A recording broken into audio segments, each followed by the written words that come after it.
Welcome to Lighting for Profits, presented by Emery Allen, with your host, Ryan Lee, your number one source for all things landscape lighting. From lighting design, install, sales, and marketing, we discuss everything you need to know to start and grow a successful landscape lighting business. What is up? What is up? Welcome to Lighting for Profits, the number one landscape lighting show in the world, still running every single week. My name is Ryan Lee. I'm your host. I've got my co-host, Steve Perkins. What's up, everybody? Man, when will we get the pre-recording changed? Yeah. And Steve Perkins, co-host this week. Well, I'm excited. We had Happy New Year, by the way, Steve. Happy New Year to you. Last week I was flying solo. That's right. Missed you. Yeah, we had I don't remember. I think it was just busy. It's busy. It's busy. We had to spend some time with you and your wife over the holiday. Yeah, it was fun. It was fun.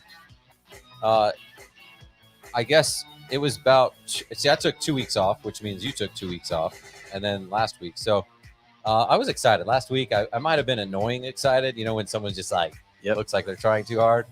But I really wasn't. I was just super excited. So What were you excited about? Just the new year, man. It was like, man, I kind of missed the show. I had gone a couple weeks without it, and I was like, man, this is fun. That's good, man. I bet your people missed you too.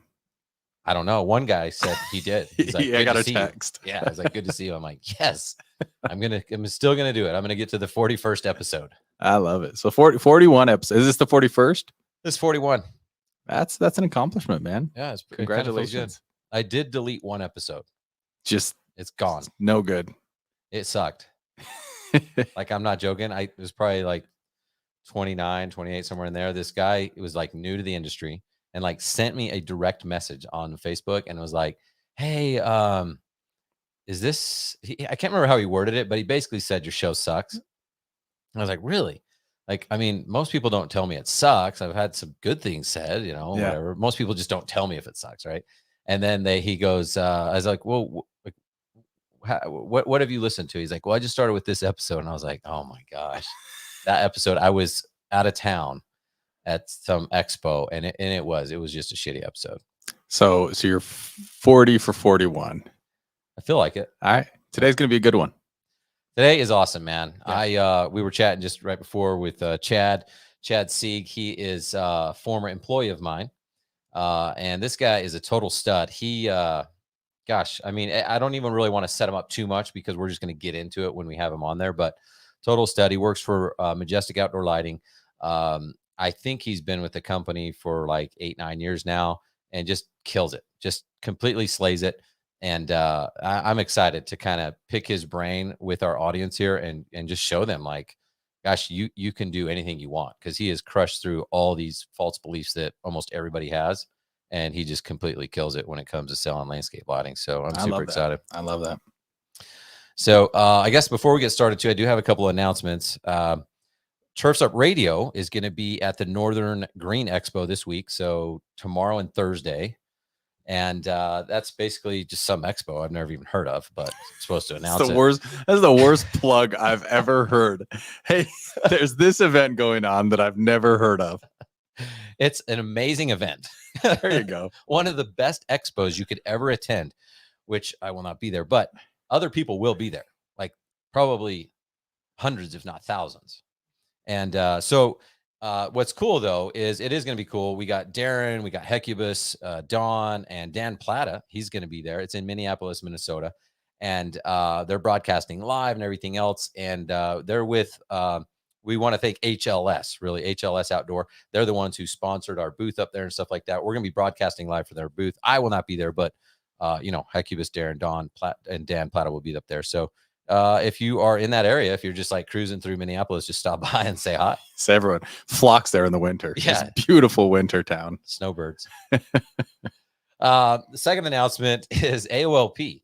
AOLP is the Association of Outdoor Lighting Professionals. It's kind of like the landscape lighting's big organization. They're having their big shindig coming up this February. So it's only, probably 5 weeks out, something like that. middle of February. So you've got literally less than a week. I looked it up yesterday. I think it's next Monday is the last day to get your discounted registration. So I'm just encouraging you guys, if you are on the fence, I mean, if you're on the fence, Steve, I've been thinking about it, but I think you just pushed me over. All right, go get your ticket now, because otherwise you're just going to pay more money and waste more money. So go get your ticket now. I'll be there. I'll be there taking one of the exams, CLVLT, certified low voltage technician. Wow. I'm not even certified yet. Does that go on your business card? You can. Nice. Yeah. I mean, it's like one of those things, like when you get it, of course it goes on your business card. You spent time and money. It's going on your card. So I'll be there hanging out for a few days, mid-February. So those are the announcements. So I guess, before we have Chad come on, like I said, it's going to be a great episode. This Chad is amazing. And it kind of inspired me to have that kind of question, or like it made me remember a question that a lot of people ask. And it's like, man, can you really replace yourself in business? When I started, that wasn't a goal. I thought entrepreneurship was figuring out something and just doing it yourself, and you pay yourself. That's just a job. Yeah, that's just a job. You pay yourself and you're self-employed, and it kind of sucks. I'm not going to lie. Well, and everyone who doesn't do that thinks, oh man, that would be so cool to like have your own business and stuff like that. But it's really not that awesome. And so some of the false beliefs that I've heard over the last 18 months while I'm doing this is, is it really possible to replace yourself? Can you really teach someone to design? It's like, how do you teach someone to design outdoor lighting? That seems really hard, right? Can you trust them? Like, can you trust someone and replace yourself? And can you sell $1 million a year? Can one person or even one company sell $1 million in landscape lighting per year? And I've met dozens. I mean, I don't know how many, but a lot of lighting business owners over the last 18 months. And it's amazing how many have not reached that benchmark as an entire business. So this episode in particular, we're going to smash through those false beliefs. Like we're going to crush them.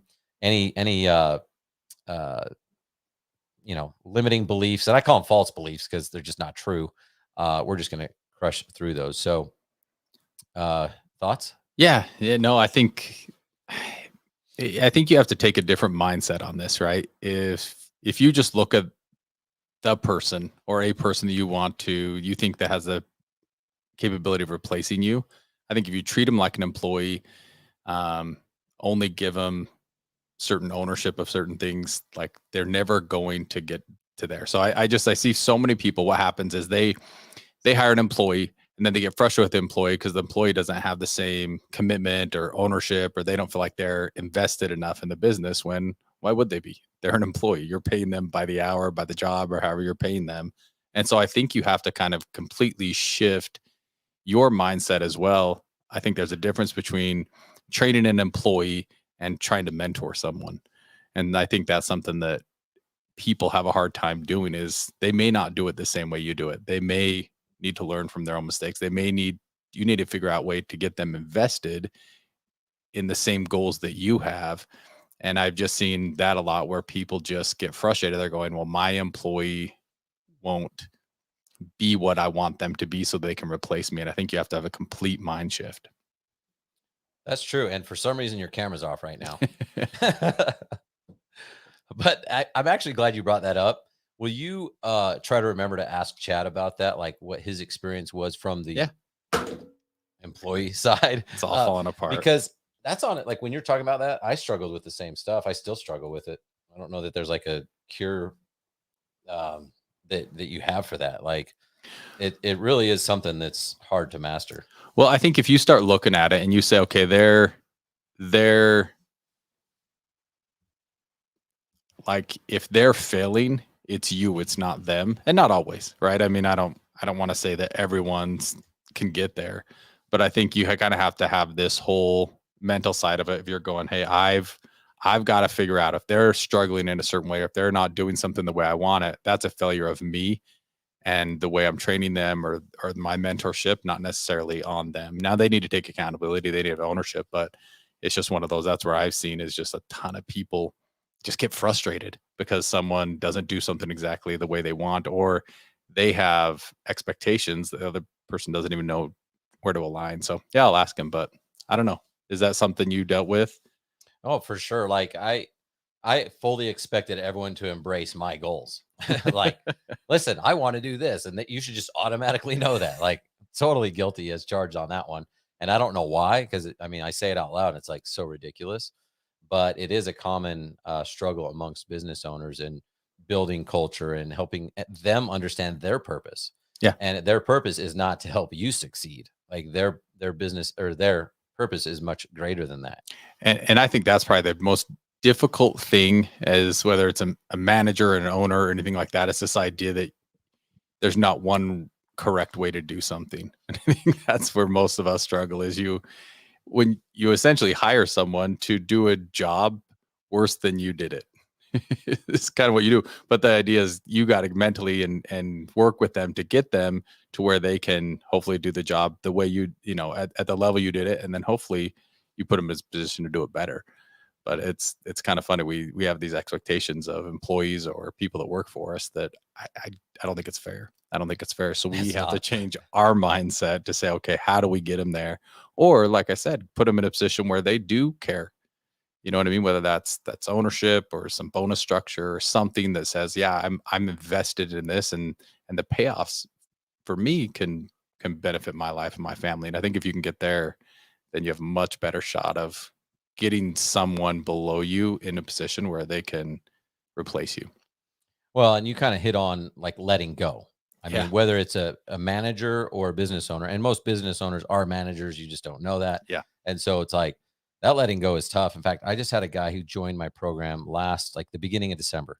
And he's been in the lighting business a long time, longer than I have. I mean, he's hired people here and there, but never like really done much. Like, I mean, he's accomplished a lot. Like, to be in business 20 years is a lot. Like most people don't make it that long. But he's never, and I was like, man, what's holding you back? Why not hire someone to do sales? Well, just this and this and this. And why not hire someone to do installs? Well, he's telling me I got a specific thing I like to say to the customer and everything else. I'm like, okay, so can they not say the specific thing? Well, I guess they could. I'm like, what if you just wrote it down? And literally they read a piece of paper and they're like, Miss Jones, we are here. And this is what we're going to do. Like literally it could be that ridiculous. And he had this like light bulb moment, epiphany. He's like, what the hell have I been doing? And I'm like, exactly. So you can replace yourself if you set your people up for success. Yeah, no, there's absolutely systems. And of course you want to take all of your experience and everything you've learned, and then they're going to have to go out and fail. I mean, they're literally going to have to go out and use your script and realize, hey, that's not a line I can execute on. Like I do it better from this angle. And it's no different than how you got in your position where it's this culmination of failures is what our successes are. And I feel like, yet we don't allow our people to do that. So I think part of it, again, put them in a position to succeed. And if they do, reward them. If they don't, mentor them and continue to put them in the position to succeed. And then just, try to eliminate that frustration from your side of saying, well, why can't they do it exactly like I do it? But easier said than done. Well, I do want you to ask Chad about it, because when we get into it, you're going to find that he never exactly did exactly what I wanted to. And that's not that bad of a thing. I mean, we'll talk about what the pros and cons. That's the beauty of it, right? Yeah. Is that's my whole point, is this idea of you're not literally replacing you. I think if that's your goal, then meaning they're going to say exactly what I do exactly as I would have done it. Like I think you're stretching. That's not going to happen. But can you find someone that does what you do and can help you achieve your goals? I think that's realistic, if that makes sense. Yeah. Awesome. Yeah. I actually think you can find someone better. And that's what I feel like I found with Chad. So yeah. Never be the smartest guy in the room, man. Surround yourself with good people. Love it, man. Love it. All right. We're going to do a quick break and we'll be right back with Chad Sieg of Majestic Outdoor Lighting.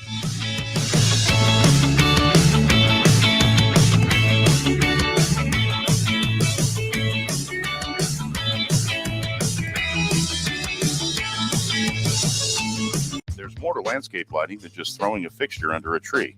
The best display is one that was not only designed well, but also stands the test of time. High-quality fixtures and bulbs are key to long-term success and customer happiness. At Emery Allen, our focus is on creating only the highest performance landscape bulbs in the industry, with long-lasting components that don't degrade or flicker with age. Each bulb's appearance is always consistent throughout your lighting project. We offer a wide range of base types, beam spreads, and color choices that will fit your needs. To learn more, give us a call at 843-480-4473 or email us at info@emeryallen.com.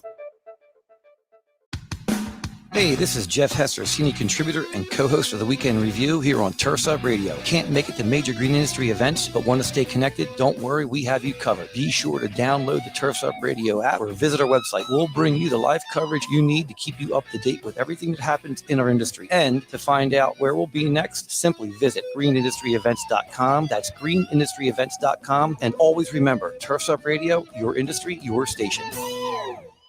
Are you tired of working dawn to dusk 7 days a week and still struggling? Working hard isn't your issue. What you need to focus on is the business side of your business. That's where Profits Unlimited comes in. With our 42 years of experience in the industry, we have faced the challenges you are going through. We can help you with bidding, contracts, marketing, selling, and much more. Check us out at profitsrus.com. That's profitsareus.com when you are ready to earn what you deserve. And don't forget, tune into Profit Time at 10 to 11 a.m. Eastern Standard Time, Monday, Wednesday, and Friday. Remember, profit is not a dirty word.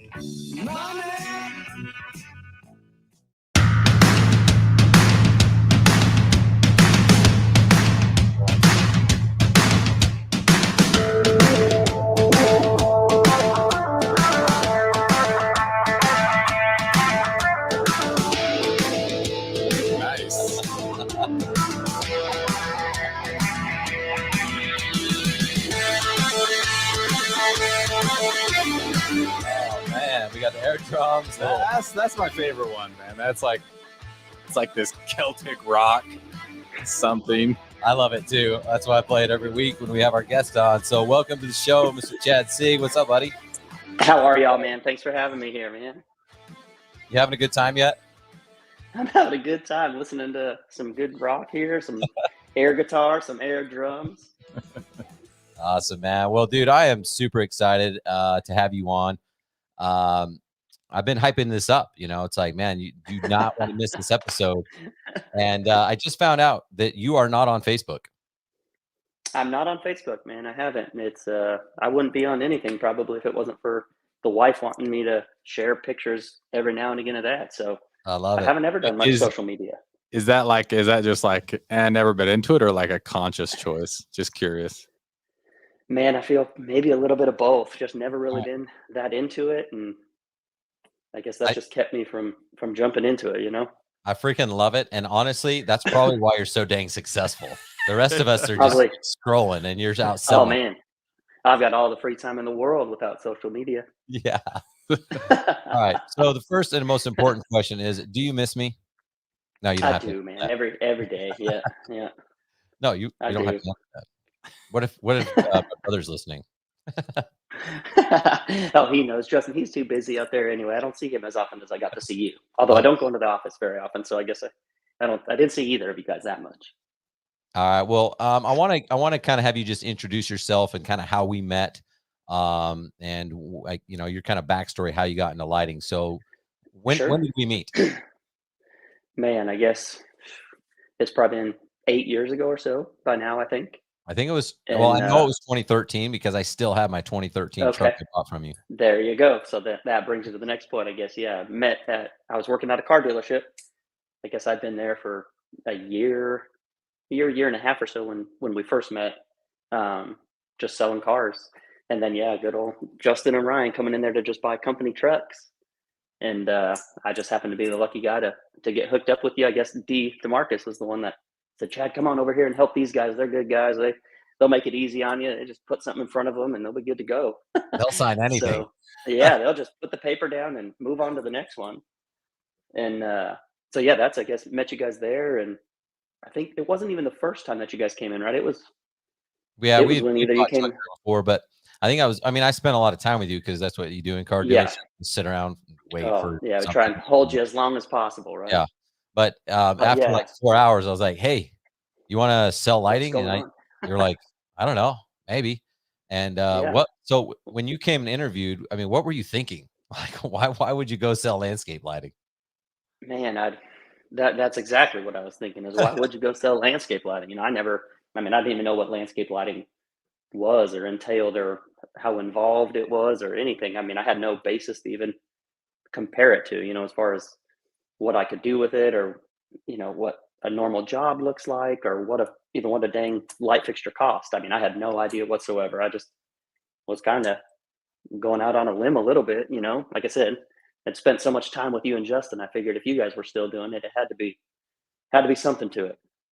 All right. Very cool. So So you yeah. decided to make the leap, and how hard was it Yep. to get started? Like, do you remember at all learning design, like learning how to come up with where the lights are going and how many and come up with a price and stuff like that?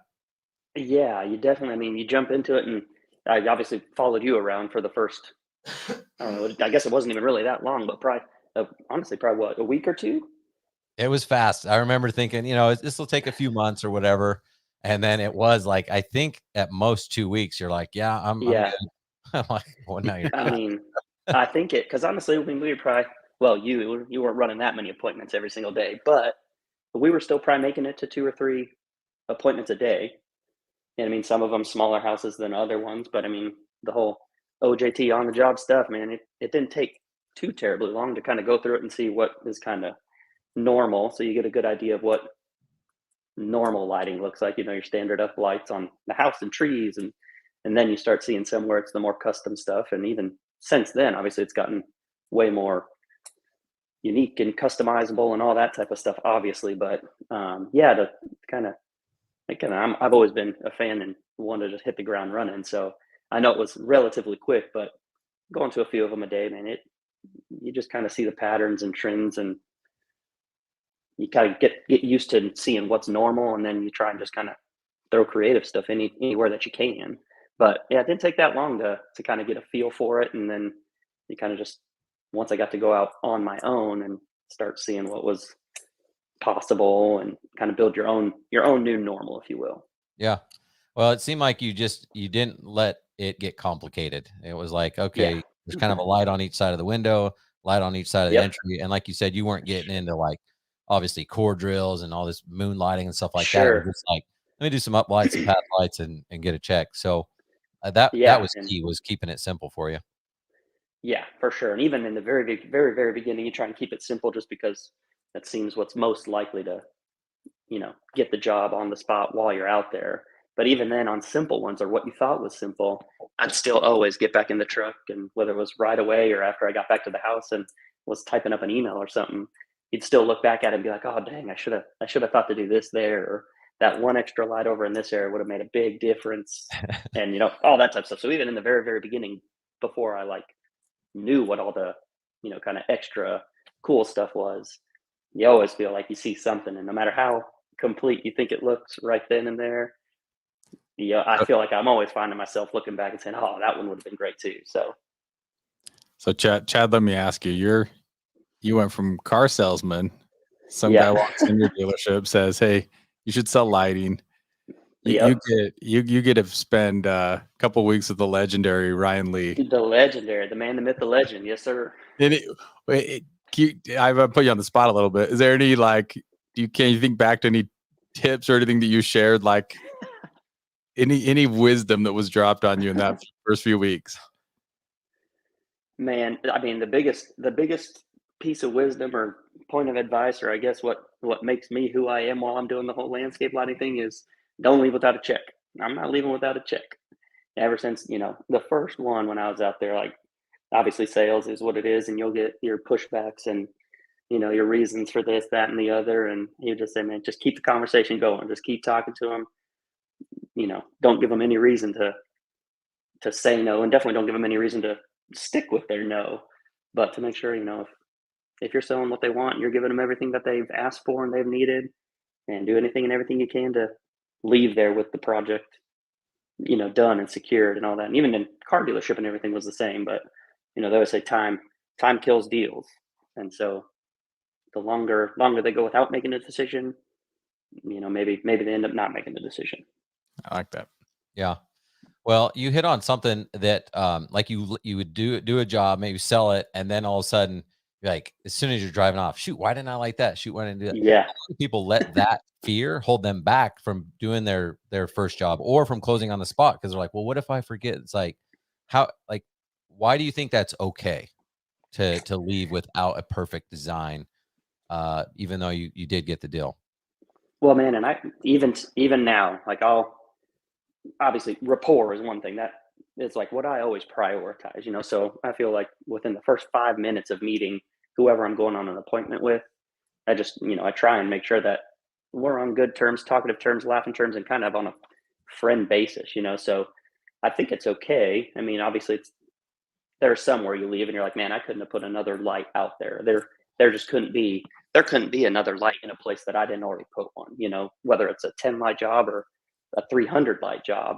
But I think it's okay because I mean, once you kind of built it up, and like I said, I still do it today where I'll have the job secured, and we're going to do the work for them, and I'll call them 2 hours later after I'm done putting the project into materials and all that, and be like, hey, I was going through, looking through all here, and I think this one more light right here would make a big difference, or I putting everything together.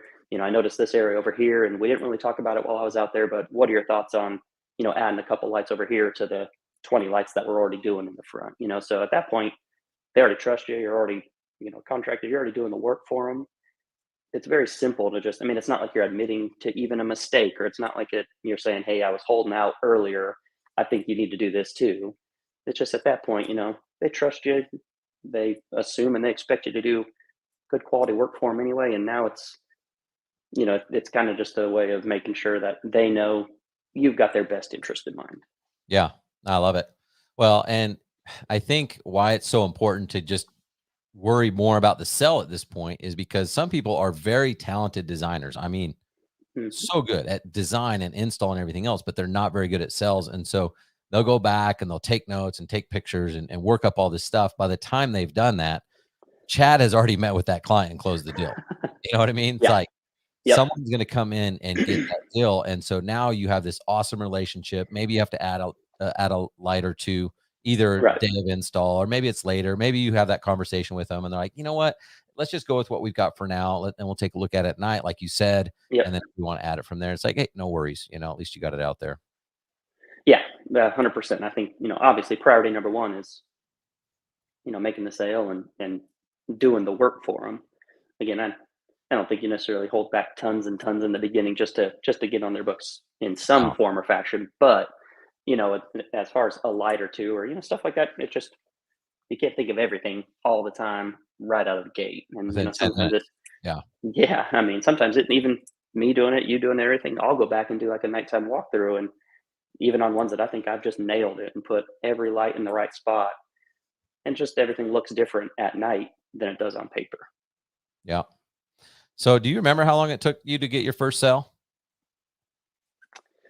Man, my first one after we were like, after I was done like shadowing with you. Yeah, I don't think it was very long before I got my first sale. I remember it was probably, I mean, to be honest with you, it was probably only a couple days before I sold my own independent job, me driving to the job site myself, me going through the appointment myself and leaving. I remember it probably was like a week maybe before I sold my first, like, holy cow, that was a good job sale right there. I mean, so it's still not very long, but super quick to start selling some of the more quote unquote smaller, easier ones. But yeah, probably about within a week, I would say, before it was that first one where you're like, holy cow, this stuff's possible to really, really do some cool stuff out here. Yeah, I remember it being fast, and it's like if you go fishing, like the longer the time goes by, the fish gets bigger. So I wanted to make sure my memory was matching yours. Like it was within 2 hours of my first day. No, I wouldn't be surprised. I don't remember exactly, but it probably was like the next day or a day or two after I was flying solo out there. Before some of those started coming in and getting a check on the spot. So we were talking this, Chad, a little bit earlier. I don't know if you heard, we were kind of talking about mentoring and replacing yourself. Like just hearing you talk, and I know Ryan, I obviously don't know you, but it's like, I would venture to guess your approaches are pretty different. Yeah. Or no? From the get-go, I think they probably were slightly different. Yeah. Well, Chad closes a deal in 15 minutes. It takes me a whole hour. So they're a little bit different. Yeah. Well, I think because we were talking about replacing yourself, right? And how that's easier said than done, and strategy. So Yeah. I guess I'd like your point from your point of view, right? Ryan kind of has his point of view. From your point of view, like when you were brought in and essentially said, okay, you know, this guy's going to be a sales driver. Was there things that were given to you or allowed you to kind of shift your mindset to say like, no, there's not a real opportunity for me here? Like what, from your point of view of someone that came in and kind of was a replacer versus where I was talking about from the owner's point of view, like where did that start with you? And was there anything that kind of clicked for you or helped you get to that place? Yeah. So from the get-go, the way we kind of had it set up was, you know, we obviously had like an iPad with a sales pitch, sales presentation, and we'd kind of, obviously over the years, we've kind of adjusted it and changed it, so forth. But, you know, even in the beginning, I'd go to appointments with a demo kit with light fixtures and an iPad to go in there and show pictures. And we literally kind of had it lined up so that you could literally just kind of read through it, swipe to the next slide, sitting there with the customer, read it, show them a picture, look at them for a second, swipe, read it, and just kind of move through the slideshow or your sales presentation that way. And I did it in the beginning for sure. Tried to be real by the book and just kind of facts first, and then worry about talking to them and petting their dogs or talking to them about their kids' photos and stuff on the wall or anything like that. But that's just never really the main way that I felt most comfortable talking to people, or at least getting started and everything, you know. So it didn't take me terribly long. I still would always go in there with the fixtures and the iPad and all that stuff, because obviously it's got a lot of good information that they did need to know. But, you know, like Ryan said, he was joking around about closing in 10, 15 minutes. And part of the reason that I feel like I do that so often is a lot of times I focus primarily when I get there on, you know, the relationship with the homeowner or the business owner or whatever we're looking at. And I can't tell you how many times, man, I've gone out there and just literally sat there and talked to them, not even gone inside yet, haven't even gotten the demo kit or lights or anything but my notepad out of the truck, and talk to them about, you know, the place and what I would do and lighting design wise. And, you know, they'll shoot from the hip and say, okay, well, you know, how much does something like that usually run? And I mean, I'll give them a price before I have anything written down or before they've seen anything that I'm there to, you know, to pitch or to sell to them. And man, before you know it, they're signed up, they're ready to go before I've even gotten the design written down on the paper. And so I mean, I've always kind of focused. I've always been most comfortable, kind of rapport first, and then information, technical knowledge, that type of stuff, kind of working it in with it, rather than just sitting there introducing myself and start scrolling through facts. Yeah, people always say that, right? They buy you, not the product. So yeah. I like that. I like 100%. That. Yeah. Well, what we're going to do is take a quick break, and I want to ask you more about how you develop that relationship so quickly, and some of the things that you look for. You mentioned a couple, but dig in a little bit deeper, and then kind of find out what your typical day looks like. So we'll take a quick break. We'll be right back, guys, with more of Chad Sieg of Majestic Outdoor Lighting.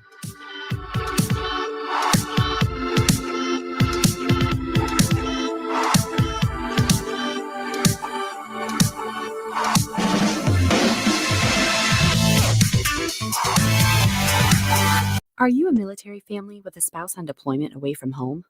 Did you know that nonprofit Project Evergreen has thousands of volunteers across the country ready to help military families with lawn, landscape, and snow removal services? We call it Green Care and Snow Care for troops. If you are a military family and would like to receive this free service, or if you'd like to volunteer to help, visit projectevergreen.org. Project Evergreen, creating a greener, healthier, cooler Earth, 1 yard at a time.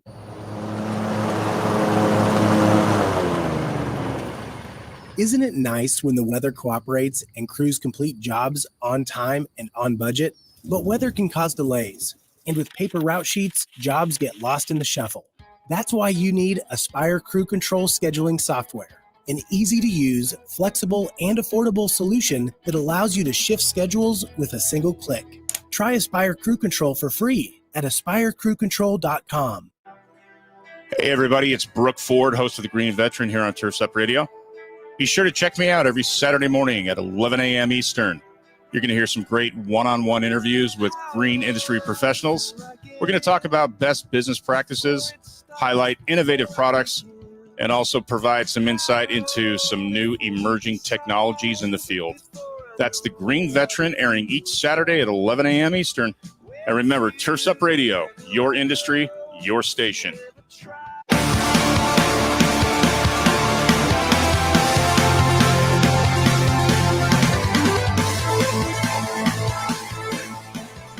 Welcome back to Lighting for Profits, presented by Emory Allen.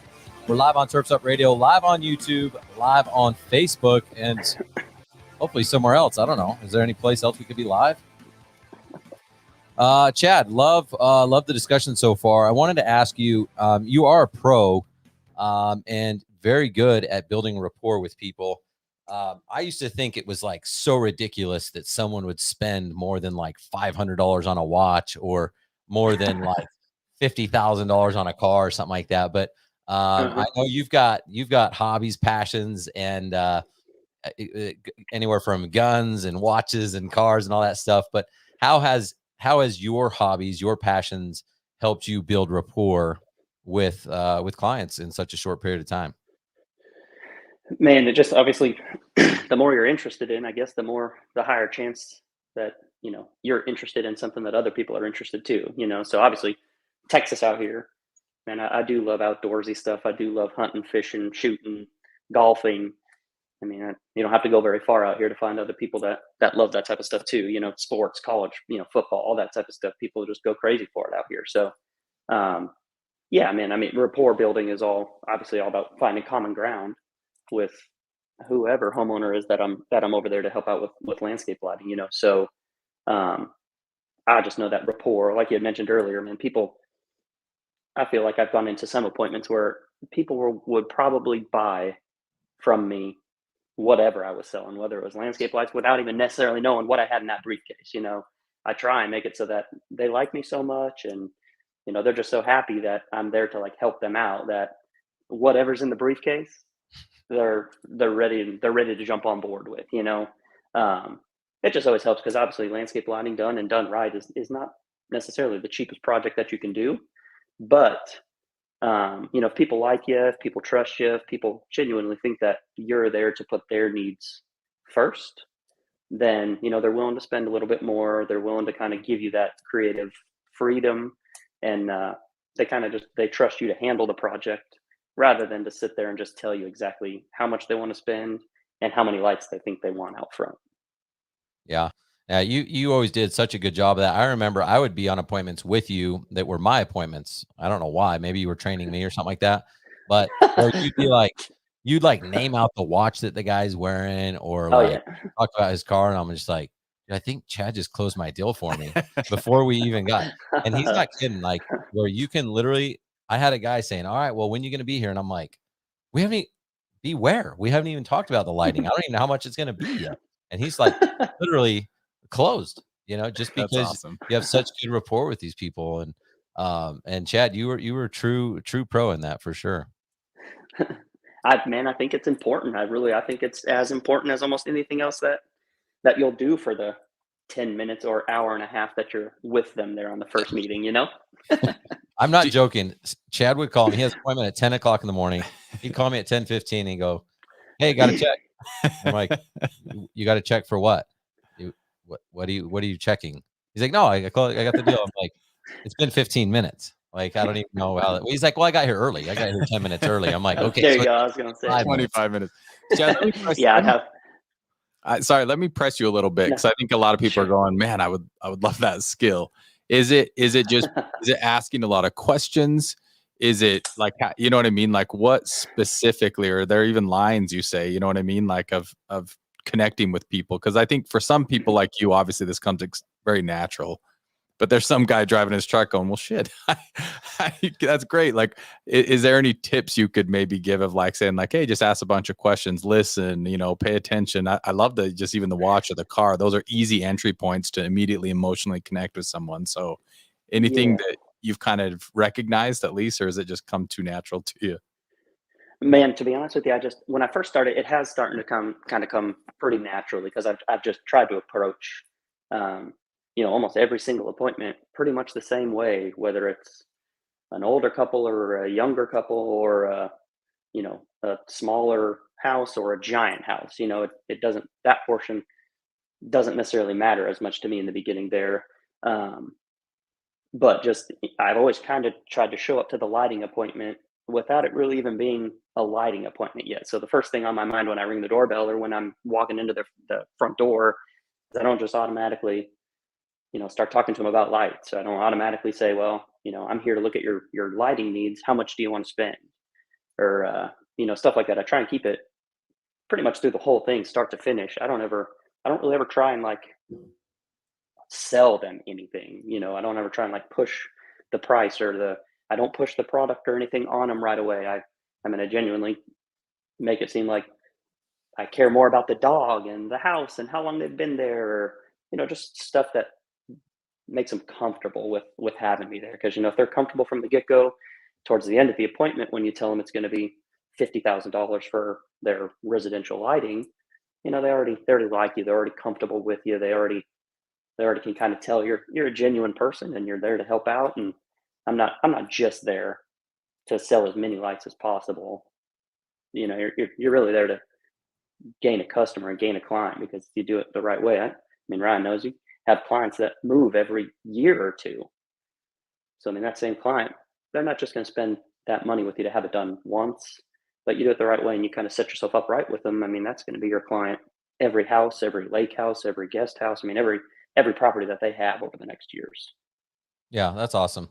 So I think what I'm hearing is relationships. You're trying to build a Yeah, relationship, be authentic, uh, find 100%. something that you can connect on.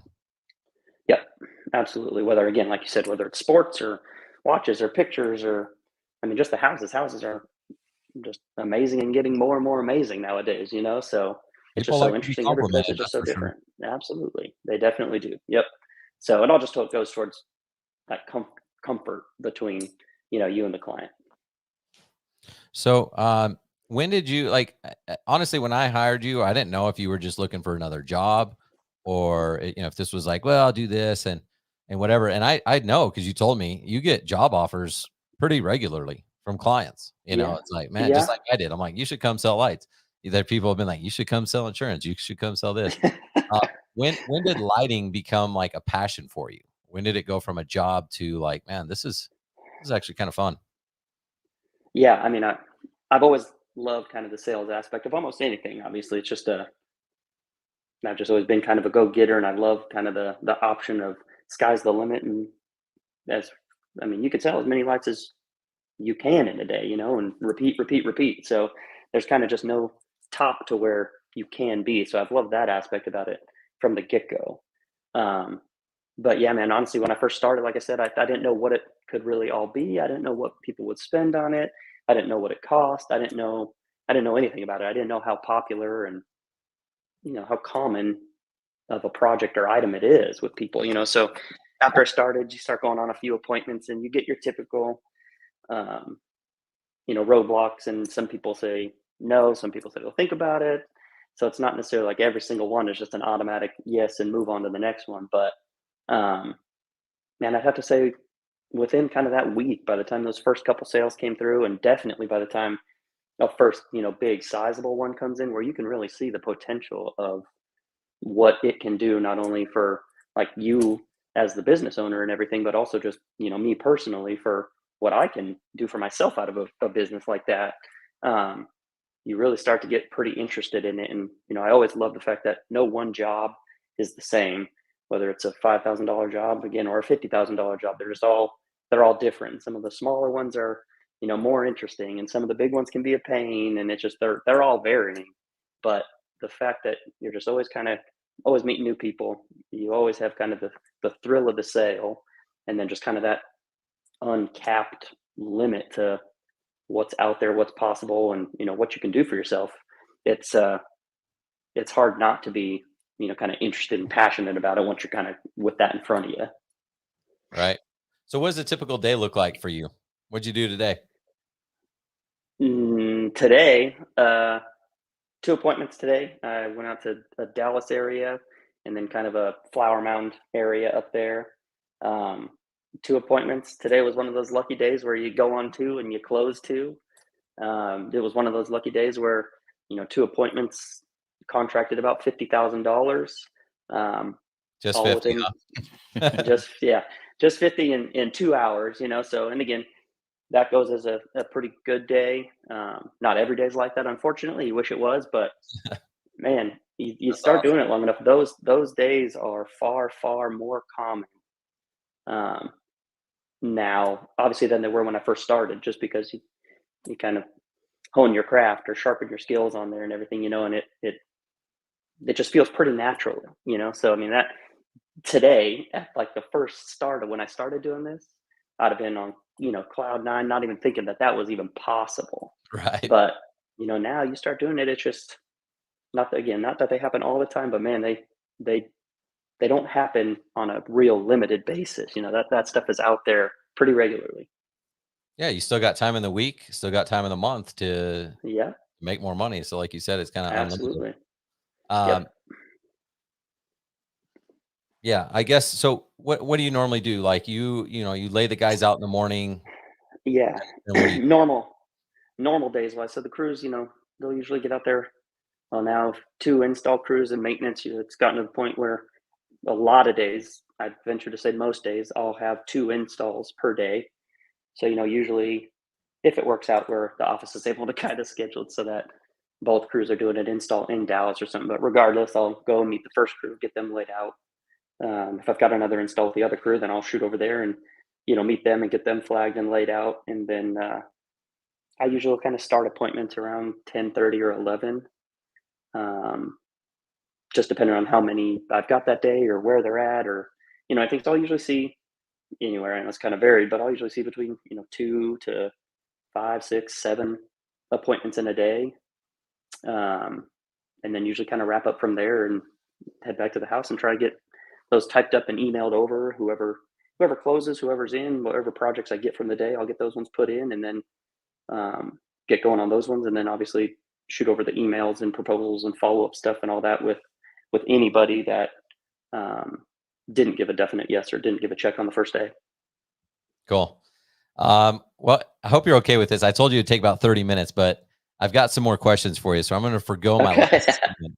But what we're going to do is take a quick break and then we'll wrap up together the last 10 minutes or so.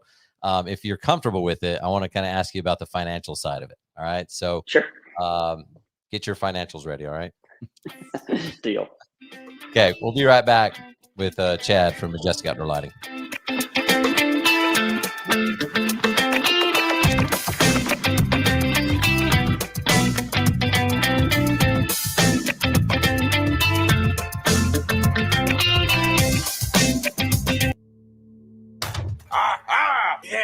Saturdays, 9 a.m. to 10 a.m. The Weekend Review. Join King Darren and all of your favorite Turfs Up radio hosts, including Heculus, Eric, the Turf Teacher Jones, Brian. My name is not Brian. Ryan Lee, Wayne, the Prophet Bowles. One opportunity. His son, Daniel.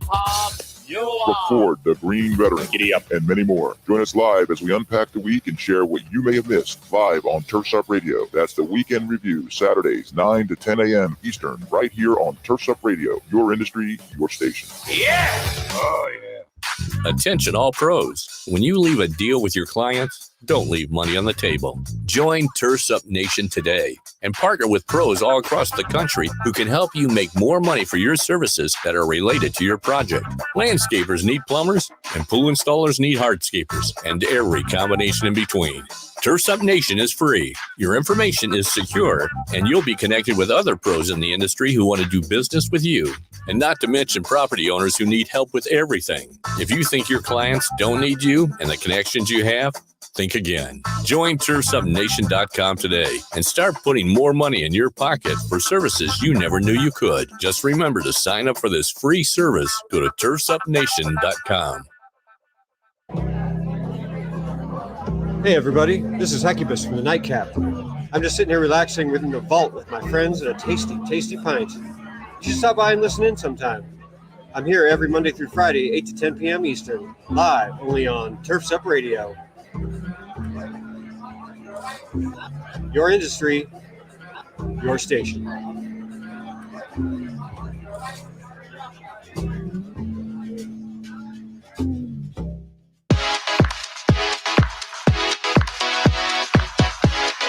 Come on, Chad.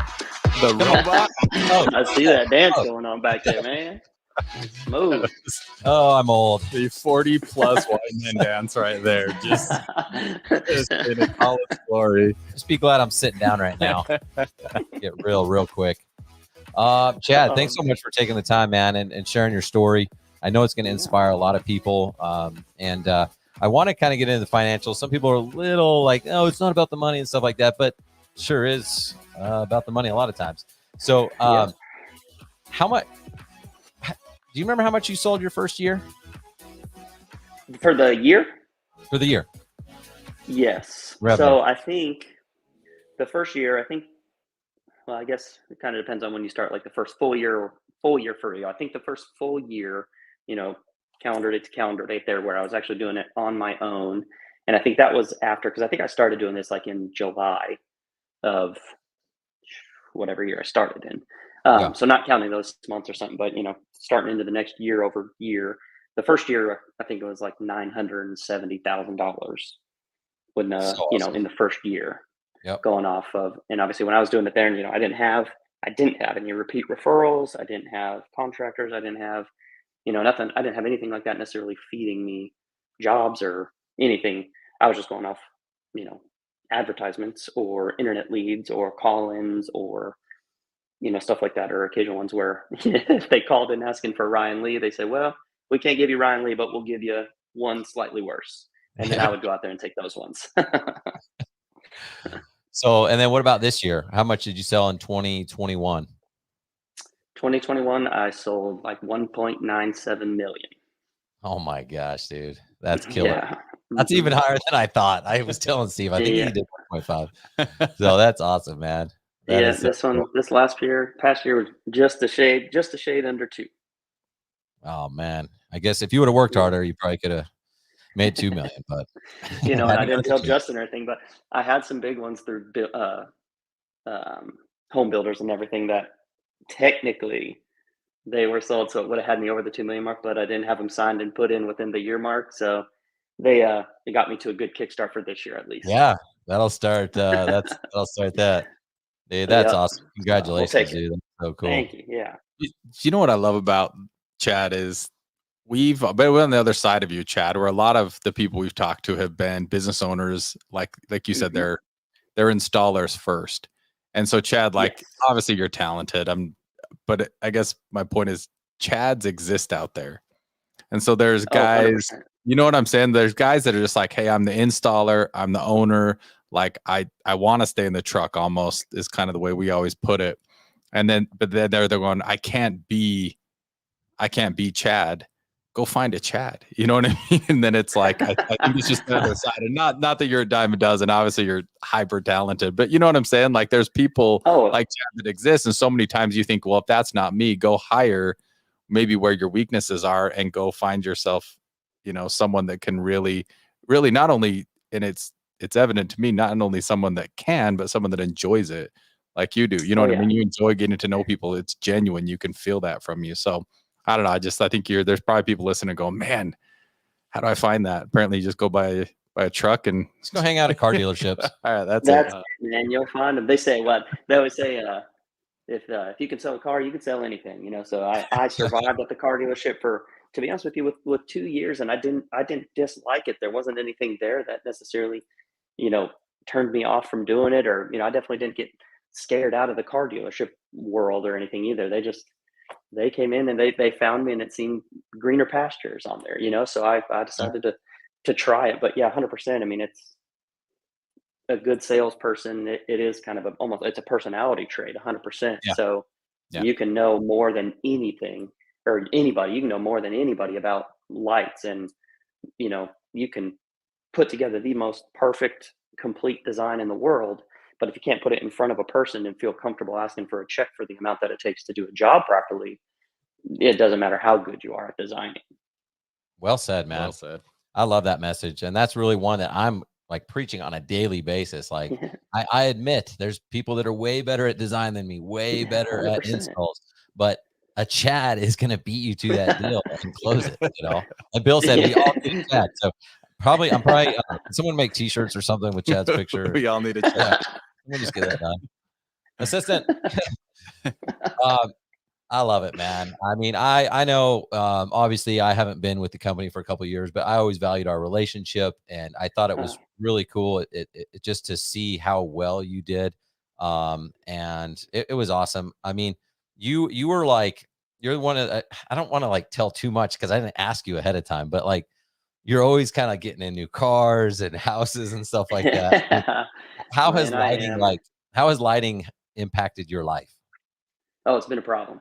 It's been a real problem because I go to all these houses, man, and I see all this fun stuff that I am genuinely interested in, and I would love to have the cars that a lot of these clients that I have, and that may not be realistic quite yet or anything, but man, it has obviously inspired me to reach for higher goals, and obviously set my sales marks higher and higher and higher and higher. And I think since I've been doing this, I don't think I've had a single, knock on wood, but I don't think I've had a single year where I've sold more the previous year. I think every single year has been a notable uptick in, sales numbers and everything. And it's not necessarily a direct reflection of, well, I'm just selling more because I'm going on more appointments. It's really not that. If anything, I go on less appointments now than I did in year 1 or year 2 or year 3 even probably. But I will say there's a much higher number of higher value projects now than there was before, just because again, you get better at it and you get more comfortable with those numbers on there, but yeah, doing the lighting stuff, it's definitely put me in front of people that, have stuff that I'm interested in or anything, so it's like, wow, if I could do, this much more, or, what's it going to take for me to get one of those? And sure enough, man, lighting like that, again, done the right way, it really does afford an opportunity to really better yourself and put you in a situation like that. Yeah. You've done well for yourself. I mean, even me, I'm like, wait, like, who's this Chad guy? We all need a Chad. Chad's got a nicer car than me. Chad's got a nicer truck than me. Chad's got a nicer home than me. It was like, it's awesome. So like, it's so cool to be able to just be part of that. And I think it's cool that you've been able to do it. You always seem to have this like really positive attitude. You're always driven. What tips and tricks can you share? Like, how do you hold yourself accountable? How do you stay in that go mindset?